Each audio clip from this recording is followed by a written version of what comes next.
You're watching the Global Business Report. Welcome back. Now, reforming the World Bank so that it can tackle climate change, debt and poverty top the agenda on day 3 of the IMF World Annual Meetings in Marrakesh, Morocco. Arise correspondent Nkechi Nnana has more.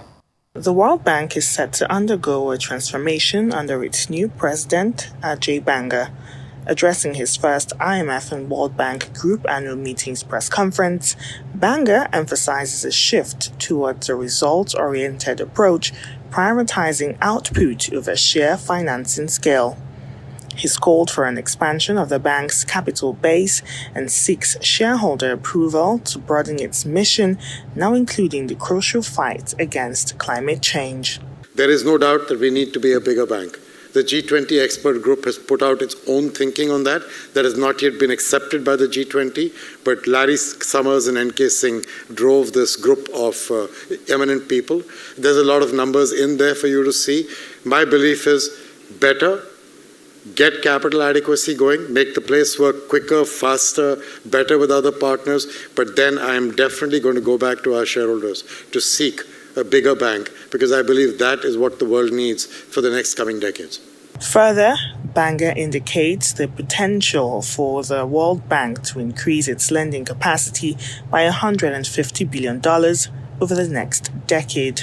We believe that with these instruments, along with the first instrument of the loan to equity, that we could get to $150 billion of incremental lending capacity over the coming decade. Now, you put that in contrast to what we do every year, and you're talking about 15-20% greater capacity than where we were today. It's a substantial number, but it's not going to be enough for the kinds of challenges the world has ahead. As part of the revamp, Banga aims to streamline processes, reducing development timelines, and ensuring that development is not denied due to delays. Collaboration among multilateral agencies is another key goal to expedite funding for countries in all effort to make lending decisions faster and more efficient. As the World Bank embarks on this path of transformation, it stands as a beacon of hope in addressing the perfect storm of global challenges, demonstrating the organization's dedication to creating a more equitable and sustainable future for all. Nkechi, Nnana, Arise News. Right now, joining us live from Marrakesh, Morocco, from the IMF World Bank meetings is Nkechi Nnana, Arise News correspondent. Nkechi, it's good to have you on the show this morning.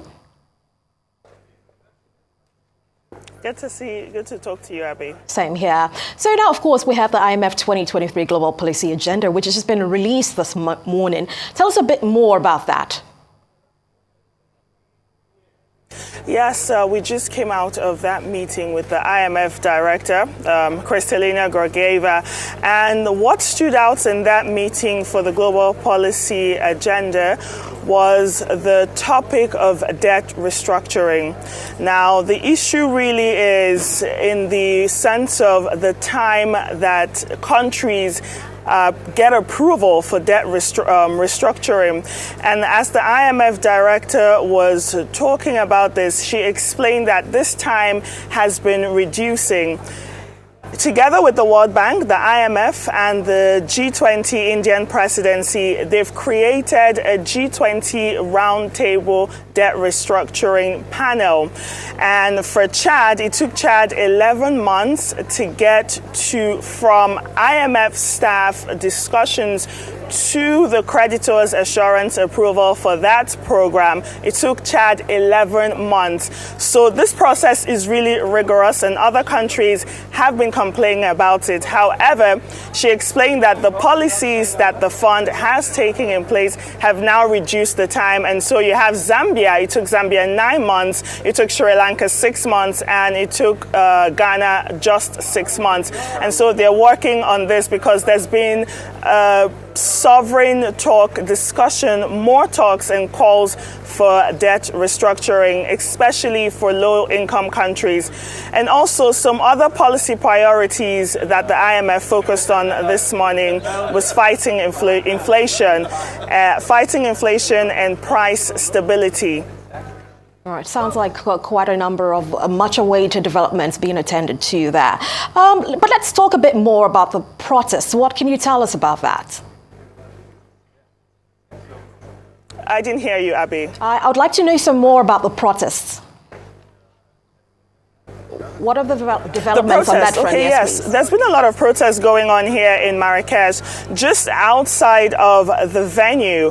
And this protest is basically the protesters or activists are saying that, look, the IMF and the World Bank are institutions that are supposed to bridge the gap when it comes to inclusive growth and when it comes to all the shocks that different countries have been witnessing. And they say that the economic policies that this bank, the World Bank and the IMF have embarked on are not helping to bridge the gap at all. And in the case that we're here in Africa, it's even more opportunity for the bank to include low-income countries, emerging markets, and focus on targeted policies that will benefit such regions.